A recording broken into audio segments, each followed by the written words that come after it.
Greetings, church and friends of the church. It is mid-March 2021. We are officially 1 year into this pandemic season. It has been quite the long journey through the wilderness. And the wilderness is that metaphorical image we're hanging on to, this place that we find ourselves in where we're not where we used to be. We've been thrust out from what we used to know as normal, and we're not really settled into a new normal yet, a new place of consistency. We're still wandering on our way to something that's becoming. And in this series, we've sought to capitalize on this time constructively, as we're not monopolized by doing what we always used to do in all those same ways. And we're not yet just in the rhythm of doing a new thing, such that we've got our blinders on and we're just running that race. So we have time in the wilderness to look around, to look back, to look forward, and to reflect carefully about how to create a future normal that is better and more just and more peaceful than the normal we used to know. So in the wilderness, we've looked deeply within, seeking to better understand what it means that we live a physical life, that we are creatures that all evolved with these physical tendencies to fight, to assume negatively about others, and to tribalize with those like us.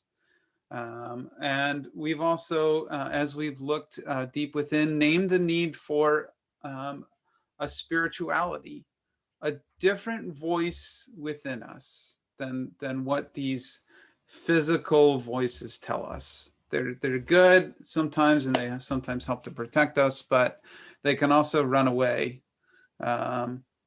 with our spirit and make us fearful and make us people who turn against one another instead of live together in peace. And so we need to find a spiritual voice within us, whether that's grounded in a particular religious practice or not.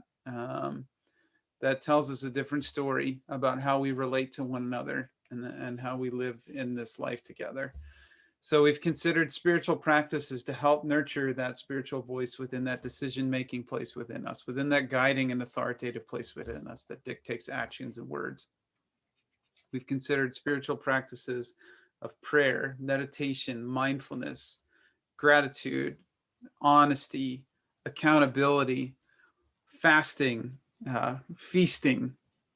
And these are spiritual practices that no other physical creature can do. This is what makes us set apart and unique as a creature. The fact that we can live spiritually and not just animalistically enslaved to our physical tendencies. So in the last episode, we introduced the 9th spiritual practice, the practice of simplifying, which we are considering across a number of different episodes because it has many layers to it. Simplifying is not just about objects and tasks and appointments or organizing, but about expectations. Simplifying is about intentionally adjusting expectations, because the goal of simplifying is not actually just about feeling more efficient or less cluttered, about feeling more organized, but simplifying is about feeling less worry and fear. And that worry is directly linked to the expectations that we form around self and others and life in general. So we know we have evolved as a creature to be prone to worry. It's a self-defense mechanism that is there to keep us out of fights that we can't win, that keeps us away from the negative assumptions of those that we need to like us and stay connected to us, to keep us safe, and keeps us in that place of belonging to our tribe, so that we don't face the danger of being an outcast. It's not just middle schoolers that have this thing inside of them that make them not want to feel like an outcast. It's something that we all have within us every last day of our life. Now, the brain science tells us that when we physiologically experience something worrisome in our childhood, when a fear or worry is triggered, that our brain is very good when we are young at creating a new pathway through the brain to expedite a future physical reaction to the same kind of worry or fear or experience. So it's like making a tunnel through the mountain. Um, Once you've done it the first time, it's infinitely easier the next time to get through it. And that fear stimulus, that same worry, for the rest of our life now has this highway through this tunnel, and it's very easy for us to get fearful. It gets easier to have expectations that are fearful. It gets easier to have assumptions of others and about life that are negative. And so, in order to simplify, to experience less worry and fear, we have to retrain our brains. We have to create new pathways, new tunnels that lead to different places than to that instinctual automated response of fear and worry, which leads to the fighting and the assumptions and the tribalization. So, in this episode, we consider how to intentionally simplify our lives by retraining our brains to move beyond these deep-seated worries that have been planted within us by the forces of materialism. That's going to be our focus in this one. So when we were younger, we experienced a particular materialistic worry, either in response to something our parents taught us, or something a friend said, or something we saw or heard on a commercial, or something we saw on a TV show or a movie. We trained our brain to make it easier to have the same worry for the rest of our lives. It created that tunnel and that pathway.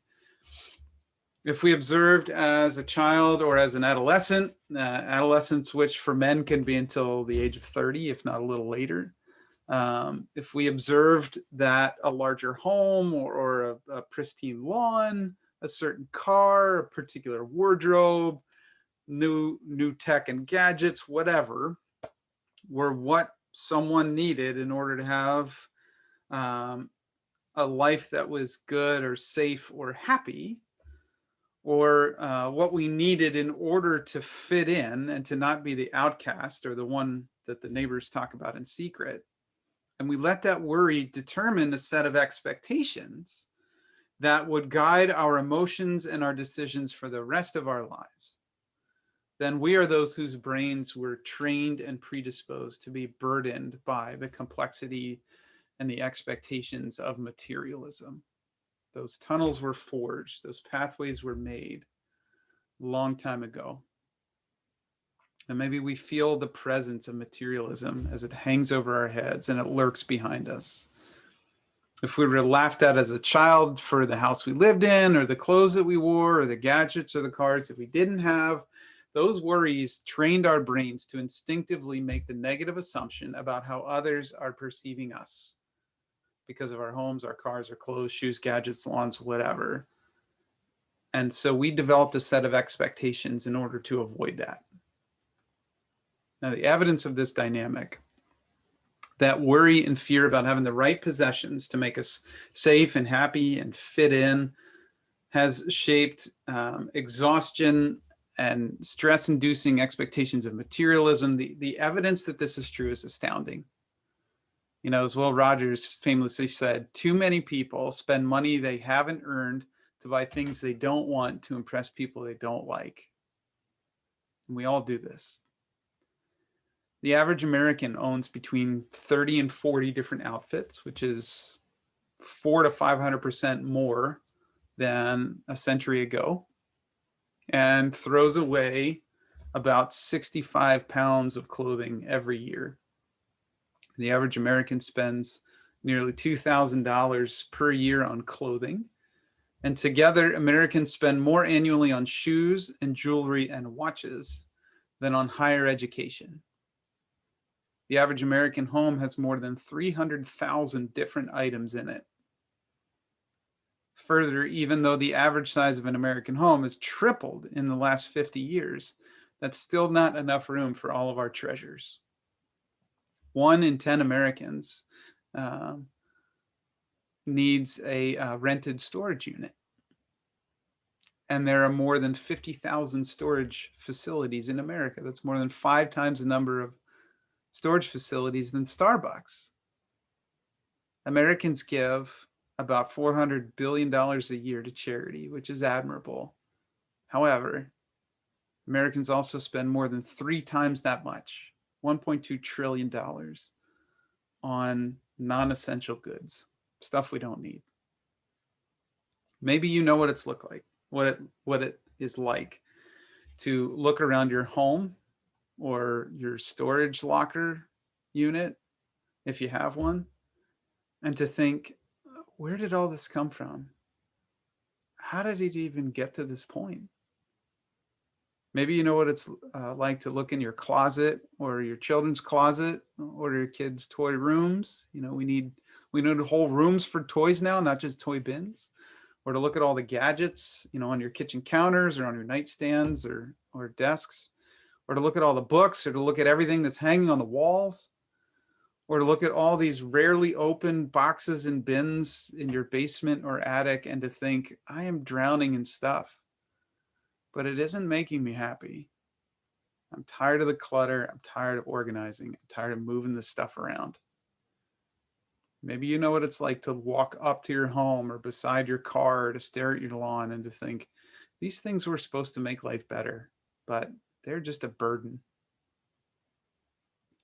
To actually respond to this complexity and burden in ways that bring true simplicity, the lessening of worry and fear, we have to know that it's not just a physical stuff problem. It's not just that we have too much stuff. And the solution isn't just that we give stuff away or downsize our home, get a cheaper car so we have less financial anxiety, or it's not just about promising ourselves that we won't jump to upgrade our phone or our TV this time around. And it's not about hiring someone else to do the lawn for us. Because if we only respond physically, we haven't dealt with the root of the issue. Spiritual root, the expectations that we hold deep within our minds and spirits, these pathways in the brain that have been forged that tell us that possessions are our vehicle to happiness, our belonging, our safety, and that if we worry about these things, then we just have to buy the right things, and that will alleviate the fear and the worry. If we don't name these lies that our worries regarding possessions are telling us, we will still have those same expectations. And as soon as we get home from dropping off our truckload of stuff at Goodwill, we will just buy different stuff and we will still feel burdened. So first we have to deal with the spiritual root of the problem, and then we set ourselves up for a better and simpler daily living by resetting, by cleaning up the closets, the attics, the basements, the garages, by reducing the number of possessions that we have that we don't need actually in order to live. But first we have to listen to a voice inside of us telling us who we really are, what we really ought to do, other than the voices of these physical tendencies, worrisome and fearful voices that tell us to choose materialism, to buy, to upscale, to upgrade, to impress, to hold on to things even when we don't use or need them, voices that evolved in us in order to fit in and to avoid fights, to avoid being perceived negatively. So I find this spiritual voice that tells me a different story about who I am and what possessions are and what they mean in the voice of Jesus. But as we've noted in this series, that golden rule spirituality that he brought to the world, the life of being driven not by self-serving out of fear, but by a commitment to do unto others what we would want them to do unto us, was and is not exclusive to Jesus. Our expectations that are formed in a materialist society predispose us to act in these worrisome and fearful, self-serving ways. But the spiritual way of living by the golden rule encourages us to live and to act in ways that consider their potential positive and loving impact on others around us. We can retrain our brains to live in a different and a better way if we allow a different voice and spirit within us. So Jesus said, don't store up treasures that rust can destroy. And that word rust is the word for eating. So it can be used to describe food being eaten, or it can be used metaphorically or sometimes literally to describe metal being eaten by corrosion, wood being eaten by decay. So we know it's tempting to store up for ourselves those things that rust and decay can destroy. The cars, the homes, the goods, the gadgets, the toys, all of which corrode, decay, become irrelevant and discarded. And he then said, don't keep striving for what you are to eat or drink, and don't keep worrying. Instead, strive for God's kingdom. His way of saying, of describing the divine social order of peace that's made possible by living according to the golden rule. He says, strive for that, and these other things will be given to you as well. Don't be afraid, he said. Sell your possessions and give alms. Make purses for yourselves that don't wear out, an unfailing treasure in heaven, where no thief comes near and no moth destroys. Store up heavenly treasures was his invitation. And what does that mean? Well, it doesn't mean storing up brownie points or righteousness that earn us some sort of reward someday that others don't get. But it means storing up those things that are God's intentions for lives here that are good and beautiful and true. Lives that could be categorized as, heavenly as they are also earthly. Store up as many loving relationships as possible. Store up an abundance of joy that can never be found in buying what we don't have, but is always found in being grateful for that which we already do have. Store up as much peace as we are able to nurture among one another and the people of our communities. Store up memories of acting kindly and generously unto others out from empathy, compassion, and love for neighbor, and store up memories of others acting this way unto us. No one can steal these treasures from us. No moth or rust can eat them into oblivion. These are the treasures that last. Relationships built on love and mutual concern, gratitude, the memories of compassion offered to us freely. These are the treasures that make us truly and deeply feel glad and safe and as though we belong. I'm at a point in my own journey where I lament all the time and energy and money that I wasted on materialism. And I just want to spend my days knowing the love of my family and friends and using what I have to help and serve others in ways that I would want someone to help me if I were them. Not worrying about the size of my house or how my outfit will be perceived or about my car. And that's always been the hardest one for me, if I'm honest, but I'm in a good spot with that right now. Or worried about how new my phone or my TV is. I don't want that life. I want to focus on people. That's the good and the simple life. When we realize that these are the treasures of the highest value, and we intentionally practice seeking them. And when we do, our brains and our expectations about life begin to change and adapt. We slowly shift away from the expectations of materialism, these false and exhausting expectations that stuff makes us happy and safe and belong.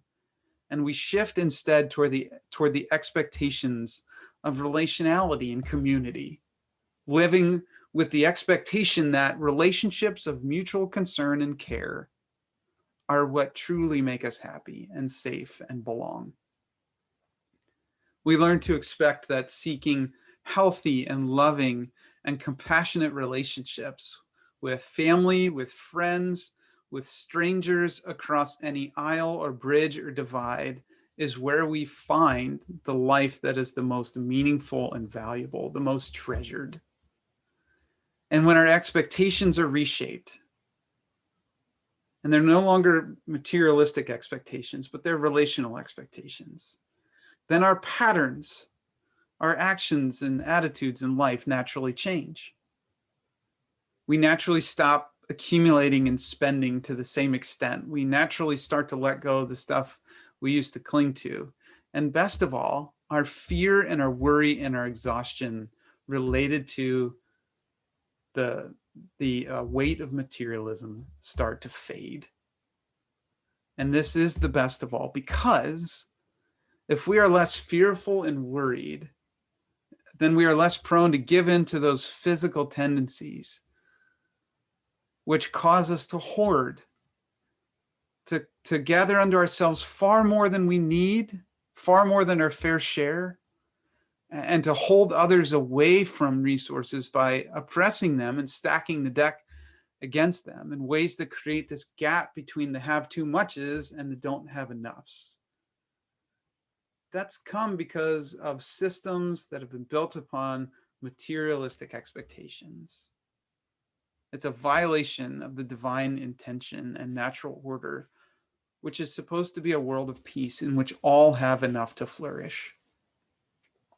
So many authors from many traditions have, in their own words, expressed the need for this reversal in expectations from materialistic to relational. And they all say something to this effect. We must remember to love people and to use things rather than loving things and using people. So whether it's Jesus or it's Muhammad, who died humbly without a possession or a penny, or the voice of the Buddha, or the voice of the Dalai Lama, who, when asked what surprised him most about humanity, supposedly answered, man, because he sacrifices his health in order to make money, then he sacrifices money to recuperate his health, and then he's so anxious about the future that he does not enjoy the present. The result being that he does not live in the present or the future. He lives as if he's never going to die, and then he dies having never really lived. We have to first find that voice, that spiritual voice that tells us a different story than materialism, that can guide us into new understandings about possessions and material goods, and guide us into new expectations for our relationship to them.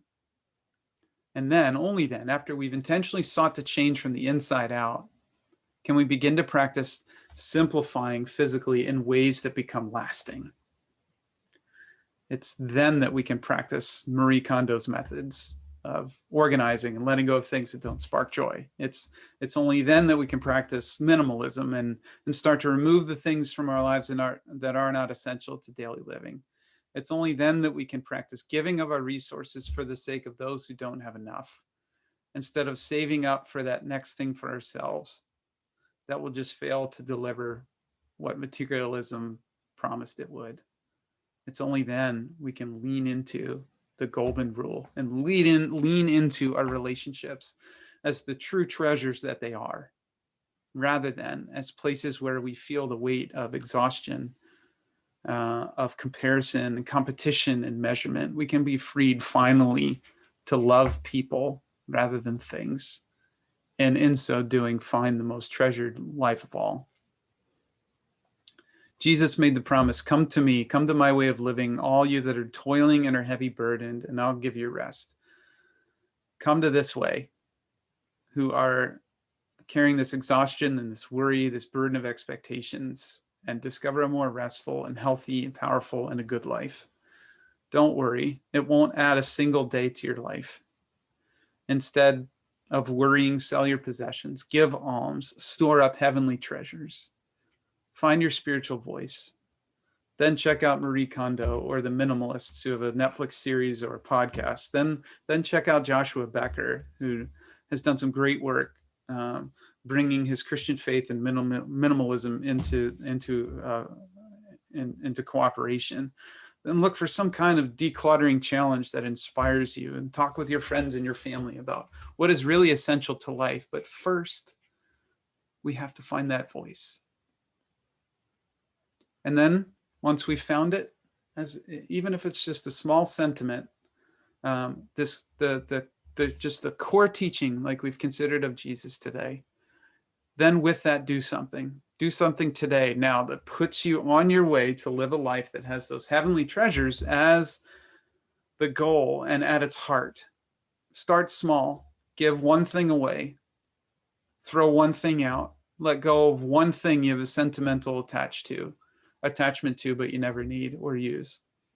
Sort through one room, make one donation you would have otherwise spent on yourself. And then tomorrow, take another step. And then the next day, another, and then another. And as you do, your mind and your expectations will adapt and change for the better. Materialism is exhausting. It is burdensome. It is life stealing. It is an oppressive and destructive force. Don't let it steal your life away. And don't let it continue to do harm to the poor. Use things. Love people. And you will find a more joyful life. Stay home. Stay safe. Continue to wear a mask.